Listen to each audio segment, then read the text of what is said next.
हूँ। तो भगवान ने कहा कि राज, जिससे तुम्हारी नौका सुरक्षित रहे और तुम्हारे परिवार का पालन पोषण हो जाए, वही कार्य कर लीजिए। कि गंगा में खड़े हैं, इसी में पहली से पैर को धोइए। कहा कैसे नहीं प्रभु, ऐसे नहीं पैर को धोऊंगा, जब तक कठौते में जल नहीं लाऊंगा तब तक पैर को नहीं धोऊंगा।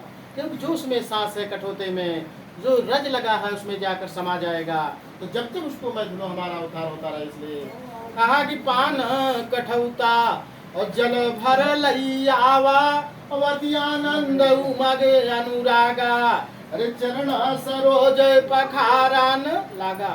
तो भगवान के चरणों को धुला, चरणोदक लिया। पहले गुरु का चरणोदक धुल करके लेते थे, चरणोदक लिया, घर में चिंता, अपने कुल परिवार सबको पिलाया, भगवान को पाया। निषाद राजे ने भक्ति प्राप्त कर लिया। भगवान रेत में खड़े हुए उतर करके, हमने तो केवल कुछ प्राय नहीं लिया। कहा उतर ठाड़ी भाई सुर सारी रीता, शीघ्र में ही लखन समेता, और की वडूतर डांडवत कीना, अरे प्रभु सच्चाई ही नहीं कछु दीना। भगवान ने कहा हमने भी केवट को कुछ दुराई नहीं दिया, इसलिए संकोच कर रहे थे।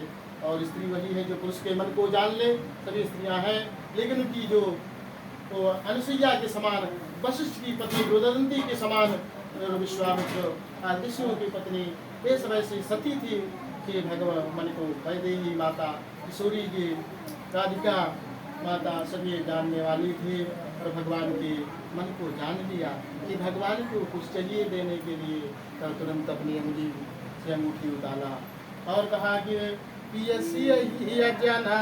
जान निहारी मन मुदरी, मन मुदित उतार करके भगवान को दिया। भगवान केवट को देने लगे। कहा कि इसकी क्या जरूरत है, जीवंत विद्या तो ऐसी मजदूरी नहीं मिली, आज साक्षात जो आप स्वयं मिल गए, अब इसकी क्या आवश्यकता है। कहा कि बहुत काल मैं की ना मजूरी, अरे आज दीन विधि बल बल पूरी, अरे अब कछु नाथु न चाहिए मोरे, अरे दीन दयाल अनुग्रह तोरे। आज जीवन में कुछ चाहिए है, अब तो आपने भक्ति दे दिया, मोक्ष कर दिया हमारे कुल परिवार को। और वो जो है सिंह धाम पार करके रामचंद्र आज भी वहाँ है।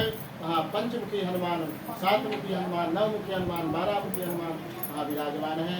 आज भी वहाँ डालियाँ जो वट वृक्ष लगे हैं ऐसे लटक रही हैं भगवान के चरणों को। और कहा अगर जीवन में कभी दोबारा आएंगे, कहा कि फिरती बार जो मुझेवा, अरे सुप्रसाद में सिर धर लेवा। कहा अगर जीवन में दोबारा कभी आ जाएंगे तो जो प्रसाद के रूप में दे उसको ग्रहण कर लिया। और निषाद राज भगवान की भक्ति प्राप्त करके और मोक्ष हो गया। ऐसा कथा बहुत जीवन में नहीं है। तीसरे अध्याय में हमने आपको उनका नाम राजा कथा सुनाया। ये स्वयं महाराजा दशरथ हुए, रामचंद्र के पिताजी, अपने गुरु भगवान की सेवा की, रंगनाथ भगवान की सेवा करके मोक्ष को प्राप्त किया। चौथे अध्याय में हमने आपको साधु वैश्य की कथा सुनाया। ये दूसरे जन्म महा मूर्ख भज राजा हुए। भगवान ने कहा कि नाम बड़ा दर्शन होता है, परीक्षा नहीं चाहिए। एक ब्राह्मण का रूप धारण किया, जैसे साधारण बैठे हैं, एक रस्सी उसे उधार साथ लेता है। बोले कि राजा हमारा सिंह तो बहुत भूखा है, इसे भोजन चाहिए। राजा बोले आपका सिंह क्या खाएगा। कहा आपके इकलौते पुत्र का दाहिना अंग का मांस खाए, लेकिन ऐसे नहीं शर्त के साथ, तुम और स्त्री दोनों आंसू न बेहतर खाएगा।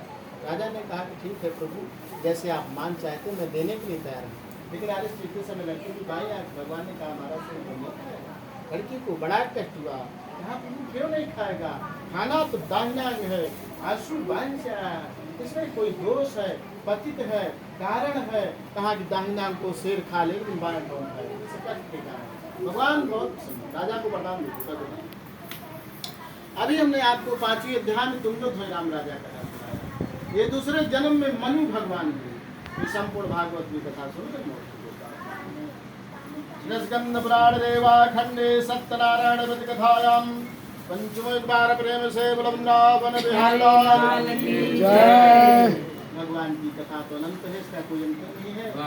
कहा कि हारी अनंत हारी कथा अनंता कह सुनाई गावै बहु विधि संता, इसका जीवन में कभी अंत नहीं। और कुछ तो रखी बैठ जाए रखी है। दास का जीवन में शंकराचार्य, आदि शंकराचार्य, व्यास भागवत रामायण व्यास कथा व्यास सभी अपनी वाणी के द्वारा, अपने ज्ञान के द्वारा भगवान का रस स्वादन करते हैं और करवाते हैं। इसका जीवन कभी अंत नहीं है। बोलो सत्यनारायण भगवान की जय।